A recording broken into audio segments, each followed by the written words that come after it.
আমি পারুল সিডস আবার এক চাষির কাছে একই গ্রামে সেম জায়গায় এসে উপস্থিত হয়েছি। আমি চাষির থেকেই জানবো চাষির কি বক্তব্য, কি ভালো কি মন্দ। দাদা আপনার নামটা একটু নিচে করে বলুন। মোফাসল হক, জায়গার নাম পুটুলিয়া। ধন্যবাদ। আপনি এই যে জমিটা করেছেন নবনীতা গাজর, কতটা হবে? এটা 2 বিঘা। 2 বিঘে। বাবু একটু উঁচু করে দেখো, মানে আমি পুরো প্লটটা দেখাও। 2 বিঘে 5 কাঠা। 2 বিঘে 5 কাঠা। তো আপনি এর আগে আরও অন্য কোম্পানি, নাম বলতে হবে না, আরও যে আশপাশে আপনাদের জমি চাষ হয়েছে বা আপনার অন্য কোম্পানি, তাদের থেকে আপনি কি ভালো পেয়েছেন, মন্দ পেয়েছেন? মালটা ভালো পেয়েছি। আগামীতে এটা চাষ করা যেতে পারে, সব চাষিদের বলবেন আপনি। যাক, অসংখ্য ধন্যবাদ। আমি এর আগেও আপনার জমিতে এসেছিলাম এবং যেদিন ভাঙবেন সেদিনও আমি এসে থাকবো আপনাদের।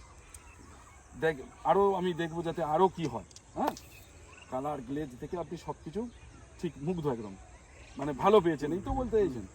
অসংখ্য ধন্যবাদ, নমস্কার।